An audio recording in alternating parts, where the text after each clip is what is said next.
ఆశీర్వాదం చూస్తున్న ప్రతి ఒక్కరికి హృదయపూర్వక వందనాలు తెలియచేస్తూ ఉన్నాను. ప్రియులారా, ప్రతిరోజు మనము రేయి మొదటి చామున లేచి మొరపెట్టుట, వాక్యమును ధ్యానించుట, పరిశుద్ధాత్మ ఆశీర్వాదం పొందుకొనుట మరచిపోవద్దు. ప్రియులారా, ఈరోజు వాక్య భాగమును మనం ధ్యానించుకుందాం. దావీదు రాసిన కీర్తనలు 119 అధ్యాయము 103 వచనాన్ని ధ్యానించుకుందాము. నీ వాక్యములు నా జీవకు ఎంతో మధురములు, అవి నా నోటికి తేనె కంటే తీపిగానున్నవి. చూడండి, దేవుని మాటలు మన నోటికి ఒక తేనె కంటే తీపిగా ఉన్నవి అని దావీదు భక్తుడు చెప్తున్నాడు. నిజమే, మన జీవితంలో మనము అనేకమైన పాపపు తలంపులు, ఆలోచనలు ఇవన్నీ కూడా మనలో నుండి తొలగించుకోక చాలా మంది అంటారు, మందిరానికి వెళ్తున్నాను, ప్రార్థన చేస్తున్నాను, మరి ఆరాధనలో ఉంటున్నాను, వాక్యం కూడా చదువుతున్నాను అని చెప్తూ ఆ పాపం అనేది నాలో నుండి పోవట్లేదని చెప్తుంటారు. పాపం అనేది ఖచ్చితంగా మనలో నుండి తొలగిపోవట, అది మన దగ్గరే ఉంటుంది. ప్రియులారా, పాపాన్ని విడిచిపెట్టకుండా పదే పదే పాపాలని చేస్తున్న తప్పులు జ్ఞాపకం చేసుకుంటూ, ఆ తప్పులను ఆలోచిస్తూ, ఊహించుకుంటూ, ఆ ఊహలోకి వెళ్ళిపోతూ అలా పాపం చేస్తూనే ఉంటాం. కానీ ఇక్కడ ఒక మాట చెప్తున్నాడు, నిజంగా మనం ప్రతిరోజు కూడా వాక్యాన్ని ధ్యానించాలి. ప్రతిరోజు ఒక అధ్యాయాన్ని మనం చదవాలి.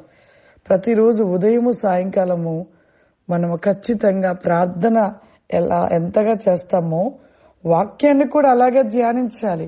అందుకే చూడండి వీళ్ళు దావీదు రాసిన కీర్తనలో 119 అధ్యాయంలో 105 వచనంలో కూడా ఉంటది, నీ వాక్యము నా పాదములకు దీపమును, నా త్రోవకు వెలుగై ఉన్నది. నిజమే, వాక్యము ద్వారానే మనము దేవుని వెలుగులోనికి ప్రవేశిస్తాము. వాక్యము ద్వారానే మనం బలం పొందుకుంటాము. వాక్యము ద్వారానే మనము పాపం నుండి విడిపించబడుతూ ఉంటాం. ప్రియులారా, మనము ప్రార్థన ఉండాలి, వాక్యం ఉండాలి, ఆరాధన ఉండాలి, దేవుని ఆత్మను కలిగి ఉండాలి. ఇవన్నీ కలిగి ఉంటే ఖచ్చితంగా పాపంలో నుండి మనం బయటకు వస్తాం, పాపం నుండి మనం విడిపించబడతాం. ప్రియులారా, కానీ మనము ప్రార్థన కరెక్ట్ గా చేయము, వాక్యమును ధ్యానించము, ఆరాధనలో ఉండము, మందిరానికి వెళ్ళము. ఎప్పుడో ఒకసారి పాపం తొలగిపోవాలి నువ్వు ఊహించుకొని నువ్వు అనుకుంటే సరిపోదు కదా. ప్రియులారా, మనము పట్టుదలతోటి దేవుని వాక్యాన్ని ధ్యానించు. నువ్వు వాక్యాన్ని చదువుతుంటేనే నీలో ఉన్న పాపం అనేది బయటికి వెళ్ళిపోతుంటది. అందుకే ప్రియులారా, నా త్రోవకు వెలుగై ఉన్నది అంటున్నాడు ఇక్కడ దావీదు భక్తుడు. నిజమే, మనము వెళుతున్న మార్గంలో కానీ మనం ఎక్కడున్నా కూడా ఆ వెలుగు మనతో ఉంటది. ఎప్పుడు అంటే నువ్వు వాక్యాన్ని ప్రతిరోజు ధ్యానించాలి, పదే పదే నువ్వు చదవాలి, పదే పదే ఆ మాటలను జ్ఞాపకం, దేవుని యొక్క మాటలను జ్ఞాపకం చేసుకున్నప్పుడు మనలో ఉంటున్న ఈ పాప స్వభావం అంతా కూడా తొలగిపోతూ ఉంటది. కాబట్టి ప్రతి ఒక్కరు కూడా ప్రతిరోజు ప్రార్థన ఎంత ముఖ్యమో వాక్యం కూడా అంత ముఖ్యం మనకి. ప్రతి ఒక్కరు కూడా ప్రార్థనతో వాక్యాన్ని రోజు ఒక అధ్యాయాన్ని ధ్యానించండి, చదవండి, చదివి ధ్యానించి ప్రార్థన చేసుకోండి.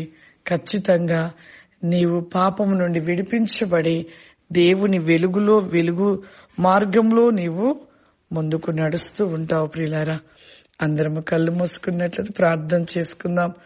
సర్వశక్తివంతుడా, దయగల తండ్రి, గొప్ప దేవా, అద్భుత కార్యములు చేసే తండ్రి, దేవా, నిత్యము నీ వాక్యాన్ని చదువుట, ధ్యానించుటలో ప్రతివేకము అతి రికాస్ మై సెల్ బికాస్ మే దేవా, ఈ దినము ప్రభా, ఈ యొక్క ప్రతివేకముగా ఈ ప్రోగ్రాం చూస్తున్న ప్రతి ఒక్కరిని మీరు ఆశీర్వదించండి నాయన, దీవించండి ప్రభా, నీ ఆత్మ కుమ్మరింపును దయచేయండి ప్రభా. చూస్తున్న ప్రతి బిడ్డలకు కూడా ప్రభా, ఇప్పుడే యేసు నామంలో నీ అభిషేకము చేత నింపబడును గాక. యేసు ప్రతివేకమైన నామంలో నీ ఆత్మ వెలుగులో నిలిచి ఉండును గాక. E glosaba shamdi kribad daristel biko fauri gloraba kimandara rokindala rasi kauri kamandi rishilori kamandara. ఈ దినమంతా ఇక్కడ వారి జీవితంలో ప్రభా ప్రతి విషయంలో ఆశీర్వాదము దయచేయండి నాయన. వారి చేయుచున్న పనులలో వారి యొక్క ప్రతి విషయవేకంలో సమృద్ధి, ఆరోగ్యమును, సమస్త కార్యములను జరిగించమని యేసుక్రీస్తు నామములో అడుగుచున్నాం తండ్రి. ఆమేన్. God bless you. దేవుడు మిమ్మల్ని దీవించును గాక. ఆమేన్.